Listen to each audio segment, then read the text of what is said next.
निवड झाली आहे, राष्ट्रवादीकडून तुम्हाला उमेदवारी देण्यात आली होती, 6 अर्ज आले होते. अगदी भाजपचे नेते प्रदीप कंदे यांनी देखील अपक्ष उमेदवारी अर्ज भरला. सगळ्यांची नाराजी दूर करण्यात तुम्हाला यश आले, बिनविरोध आमदार झाले. काय पहिली भावना? पहिली भावना हीच आहे की हा जो बिनविरोध विजय आहे हा मी स्वर्गीय अजितदादांना समर्पित करतो. ते नाहीयेत आपल्यामध्ये, असते तर त्यांना सर्वाधिक आनंद त्यांनाच झाला असता. तर मी आमचे पक्षाचे राष्ट्रीय अध्यक्ष आदरणीय सुनीतराव वहिनींना आभार मानतो त्यांचे की त्यांनी संधी दिली मला. त्याचबरोबर पारदादांचेही आभार मानतो, जयदादांचेही आभार मानतो. पवार गटाचं कसं मन कारण उमेदवार त्यांचं मवियाचे ते उमेदवार ते मवियाचे इतर घटक पक्षांचं म्हणणं की आमचा विश्वासघात आहे, पवार फॅमिलीने पुन्हा एकदा आमचा विश्वास. ते काय एवढं मला माहित नाही, मुंबईत झालेल्या गोष्टी असतील त्या. कुठंतरी मी वाचलं की माझे वडील गेलते, त्यांना फोनवर बोलले का गेलते त्यांनाच माहित असेल. एवढं मला त्या लेवलच्या गोष्टी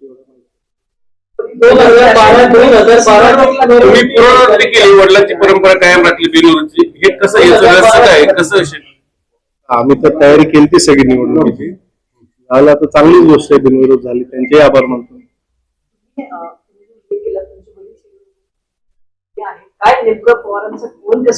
माझं बोलणंच नाही झालं त्यांच्याशी. बातमी मी टीव्हीलाच ऐकली की बाबा भेटायला गेले तर फोनवर बोललेत. मला नेमकं काहीच माहित नाही. आताच कळालं की विरोध झाली निवडणूक 3 वाजता.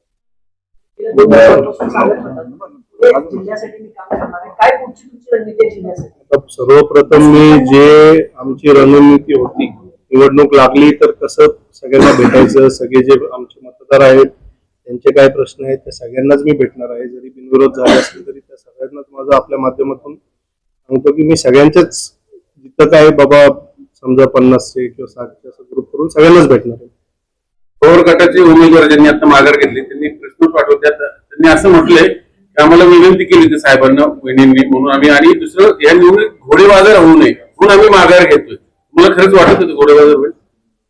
घोडेबाजारचा प्रश्न नाही. निवडणुकीत मी पहिल्याच सांगितलं 95% मतं ही महायुतीची आहे, म्हणून घोडेबाजाराचा प्रश्नच येत नाही. 5% मतं ज्यांची असतील त्याच्यात काय घोडेबाजार?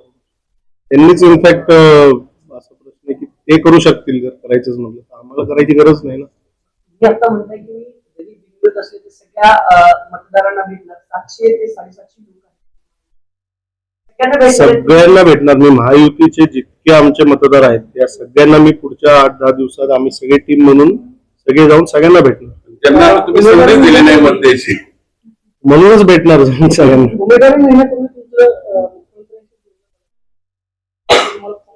काय बोललं जातं?